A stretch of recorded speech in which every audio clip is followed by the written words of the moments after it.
ग्रामीण आंचल में पिछले 30 वर्षों से बीवीएन सीनियर सेकेंडरी स्कूल खांबी शिक्षा के क्षेत्र में बच्चों के सर्वांगीण विकास के लिए बेहतर कार्य कर रहा है। बीवीएन सीनियर सेकेंडरी स्कूल खांबी के संचालक मोहन श्याम शर्मा जी ने बताया कि अब तक हजारों से ज्यादा विद्यार्थी हमारे स्कूल से पढ़कर कामयाब हो चुके हैं। वहीं उन्होंने कहा कि शिक्षा को बेहतर बनाने के लिए नई नई स्किल्स, टेक्नोलॉजी, नए टूल्स के साथ आगे बढ़ना होगा और उन्होंने कहा कि बच्चों को बेहतरीन भविष्य के लिए हमारा स्कूल अब सीबीएसई बोर्ड के साथ जुड़कर बच्चों को प्रैक्टिकल नॉलेज एजुकेशन दे रहा है। वहीं उन्होंने अभिभावकों गणों से आग्रह करते हुए कहा कि 2025 से 2026 के सत्र में बीवीएन सीनियर सेकेंडरी स्कूल खांबी जरूर विजिट करें ताकि आपके बच्चे को अच्छी शिक्षा मिल सके और कामयाब हो सके। आइए देखते हैं क्या कहना है इस इंटरव्यू के माध्यम से बीवीएन सीनियर सेकेंडरी स्कूल खांबी के संचालक मोहन श्याम शर्मा जी का। दोस्तों नमस्कार, मैं सतवीर, आप देख रहे हो एसएस न्यूज वामन। जैसा कि आपको विदित होगा 2025-26 सत्र की शुरुआत हो चुकी है, तो आज पहुंचे हैं ग्रामीण आंचल में चल रहा बीवीएन सीनियर सेकेंडरी स्कूल जो ग्राम खामी में स्थित है। आपको बता दें कि शिक्षा के क्षेत्र में किस तरीके से शिक्षा को और बेहतर किया जाए, तो हमारे साथ मौजूद है बीवीएन सीनियर सेकेंडरी स्कूल खामी के चेयरमैन मोहन श्याम शर्मा जी। उनसे जानेंगे कि शिक्षा को किस तरीके से बेहतर बनाया जाए और बीवीएन सीनियर सेकेंडरी स्कूल शिक्षा के क्षेत्र में कितने वर्षों से कार्य कर रहा। सर बहुत बहुत स्वागत है हमारे खास कार्यक्रम। एसएस न्यूज चैनल के बीवीएन प्रांगण में पधारने पर बहुत हार्दिक स्वागत, आपका बहुत बहुत आभार कि आप ग्रामीण आंचल की एजुकेशन पर काम कर रहे हैं, उसे तराशना चाहते हैं और उसको भी आप प्रायोरिटी पर लिए होते हैं। मोस्टली चैनल्स जो है बड़े बड़े स्कूल्स का ऐड करते हैं, वहां पर जाते हैं और ग्रामीण आंचल को 50 यानी 70% भारत के स्कोप को वो पीछे छोड़ देते हैं। तो आपका यहाँ पर स्वागत है, बहुत बहुत स्वागत। अब मैं बताना चाहूंगा कि एजुकेशन को और बेहतर बनाने के लिए आज हमें अपने आप को स्किल्स के साथ आगे बढ़ाना होगा, अपने नए टेक्नोलॉजी के साथ, नए टूल्स के साथ हमें आगे बढ़ना होगा। अगर हम पुराने टूल्स के साथ काम करेंगे तो हमारी बच्चों की एफिशिएंसी पूरी नहीं आ पाएगी। इसलिए बहुत जरूरत है कि आज हम सीबीएसई बोर्ड के अंदर बच्चों को एजुकेट करें ताकि वो बच्चे नॉलेज बेस्ड एजुकेशन पा सकें और वो अपने टेस्ट क्वालिफाई करने पर ध्यान दें, ना कि क्रैमिंग बेस्ड एजुकेशन पर। देखिए सर, आपने कहा कि आप बड़े बड़े स्कूल जो हैं वो वहीं तक हम सीमित रह जाते हैं, आप ग्रामीण आंचल में हर स्कूल को दिखाने का काम करें। सर हमारा उद्देश्य है कि हर ग्रामीण आंचल में जाकर के हर स्कूल को, समाज को दिखाना, क्योंकि बीवीएन सीनियर सेकेंडरी स्कूल पिछले कई वर्षों से कार्य कर रहा है बच्चों के सर्वांगीण विकास के लिए। और कितने वर्षों से कार्य कर रहा है, क्या कहना चाहोगे? बीवीएन सीनियर सेकेंडरी स्कूल लगभग 30 वर्षों से लगातार कंटिन्यू इस एरिया के डेवलपमेंट के लिए, बच्चों के विकास के लिए कार्यरत है और यहाँ से निकलने वाले हजारों बच्चे हर टेस्ट में और हर इंटरव्यू में अपने आप की अपनी काबिलियत को प्रूव कर चुके हैं। तो हम लोग यहाँ पर गांव देहात के बच्चों को बहुत ही बेहतरीन तरीके से एजुकेट करना चाहते हैं। सर बात करें सुविधाओं को लेकर, तो बीवीएन स्कूल बच्चों को किस तरीके से सुविधा देने का काम कर रहा है? बीवीएन सीनियर सेकेंडरी स्कूल खांबी ये बच्चों के एजुकेशन संबंधी फैसिलिटीज जैसे अच्छा स्टाफ और कोचिंग की सब्जेक्ट के लिए अलग से स्टाफ अरेंज करना, आईआईटीएन रखना और एक जैसे बच्चों के लिए स्पोर्ट्स संबंधी, स्पोर्ट्स में हमारे बच्चे स्टेट लेवल पर 30 बच्चे क्वालिफाई हुए थे। लास्ट ईयर भी कल्चरल एक्टिविटीज में हमारे बच्चे बहुत बार कंपटीशन जीते हैं, ड्राइंग कंपटीशन। आज बीवीएन का हर बच्चा अपनी क्षमताओं के साथ आगे बढ़ रहा है। सर बात करें, आपने बताया कि पिछले 30 वर्षों से बीवीएन स्कूल शिक्षा के क्षेत्र में कार्य कर रहा, अब तक ऐसी क्या क्या उपलब्धि स्कूल की रही कि जो समाज को दिखाने का काम बीवीएन स्कूल ने किया? बीवीएन स्कूल हरियाणा बोर्ड में जब काम करते थे तो यहाँ के 12 बार लगभग 12 टाइम स्कूल की जो रैंकिंग थी वो टॉप 10 में रही, जो कि एक बहुत बड़ी अपनी वो थी। और इस स्कूल का एक विजन रहा है कि ये स्कूल ऑल ओवर रिजल्ट पर काम करता है। किसी एक बच्चे की परफॉर्मेंस के पीछे नहीं भागता कि हमारा एक बच्चे ने टॉप कर दिया और हम टॉप हो गए। हम ये मान के चलते हैं कि जो भी बच्चा स्कूल में पढ़ रहा है, उसकी एजुकेशन को डेवलप करना, उसे कामयाब बनाना स्कूल की रेस्पॉन्सिबिलिटी है। तो ये हमारा सबसे बड़ा लक्ष्य है। सर, आपने कहा कि स्पोर्ट्स को लेकर भी शिक्षा के क्षेत्र में कार्य कर रहा है। पढ़ाई के साथ-साथ खेलों का कितना महत्व आप समझते हैं? अगर किसी बच्चे को कामयाब होना है, अपनी लाइफ को बेहतर बनाना है, तो उसके लिए स्पोर्ट्स और कल्चरल एक्टिविटीज का समायोजन होना बहुत नितांत जरूरी है।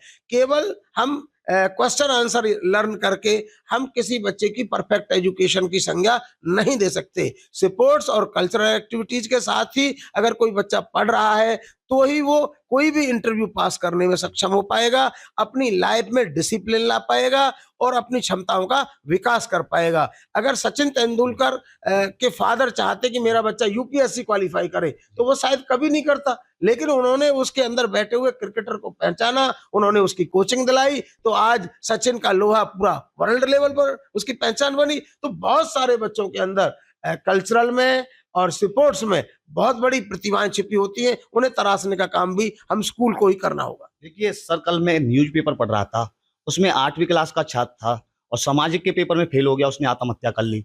बात करें बड़े-बड़े शहरों की, जैसे सीकर, कोटा जैसे शहरों में बच्चे पढ़ने के लिए जाते हैं, वहाँ बच्चे आत्महत्या कर लेते हैं। इस चीज़ को लेकर के आप क्या कहोगे?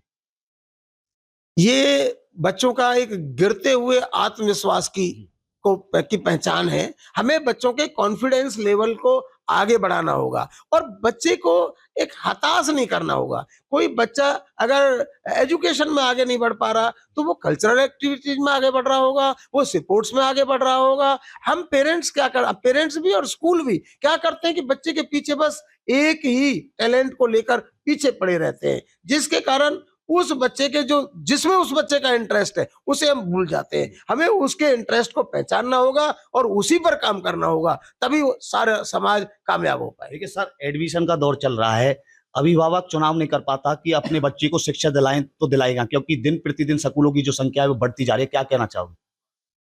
देखिए, इस दौर में बहुत सारे स्कूल हैं जो घर घर जाके कन्वेंस करते हैं, तरह तरह के प्रॉमिस करते हैं और बच्चों को अपनी तरफ मोटिवेट करने का काम करते हैं। एक अच्छे सजग पेरेंट्स का काम है कि वो स्कूल के बैकग्राउंड को देखे, वहाँ के स्टाफ की क्वालिटी को देखे, रिकॉग्निशन के पेपर देखे, स्पोर्ट्स के लिए क्या स्कूल के पास ग्राउंड है, क्या कल्चरल एक्टिविटी के कराने के लिए स्कूल के पास स्टाफ है। उन सारी चीजों का स्कूल में जाकर ग्राउंड लेवल पर अवलोकन करने के बाद ही पेरेंट्स अपने बच्चों का एडमिशन दिलाए, तभी इससे हम आगे बढ़ सकते। अंत में क्या खास मैसेज देना चाहोगे बीवीएन स्कूल परिवार की तरफ से खामी ग्राम वासियों को व आसपास के क्षेत्र वासियों को? मैं बीवीएन परिवार की ओर से सभी अभिभावकों से कहना चाहूंगा कि किसी भी बच्चे के कामयाब होने में केवल स्कूल का रोल नहीं है, बल्कि उसके पेरेंट्स का बहुत बड़ा रोल है।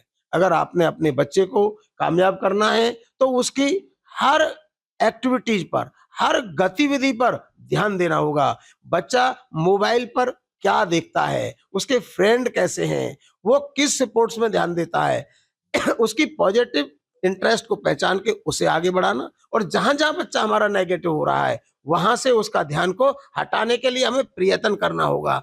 और स्कूल के होमवर्क पर कि स्कूल टीचिंग कैसे करता है, कितने पीरियड खाली जाते हैं, स्कूल में कम्युनिकेशन स्किल क्या है, इस तरह के हम घर पर बच्चे के आते ही उससे सारे क्वेश्चन करें कि ऐसा तो नहीं है कि स्कूल मेरे साथ बच्चे के साथ धोखा ही कर रहा हो। तो हम पेरेंट्स के साथ मिलकर बच्चे को और स्कूल को दोनों को ही बेहतर बनाने का काम कर सकते हैं। देखिए सर, आपने मोबाइल को लेकर बात कही, कहीं ना कहीं आज पूरा परिवार समाज में देखा जाता है कि अश्लीलता वीडियो हमारी महिलाएं बहनें बना रही हैं, बच्चे डांस कर रहे हैं।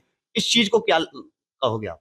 हमें बच्चों को मोबाइल से दूर रखना बहुत फर्स्ट प्रायोरिटी के तौर पे हमें लेना होगा। अगर बच्चे हमारे बुक ना पढ़कर मोबाइल में इंटरेस्ट ले रहे हैं, इट मीन्स हमारा बच्चा गलत रास्ते पर, गलत ट्रैक पर जा रहा है, क्योंकि मोबाइल पर अश्लील वीडियो देख करके बच्चा उसी रास्ते पर जाएगा, क्योंकि वो कलरफुल है, इंटरेस्टेड बना रखा है और हमारे हार्मोनिकल चेंज आ रहे होते हैं बच्चे पर, तो हमें उस तरफ से बच्चे का ध्यान डाइवर्ट करना होगा। मोबाइल की एजुकेशन से बच्चों को बचाना ही होगा।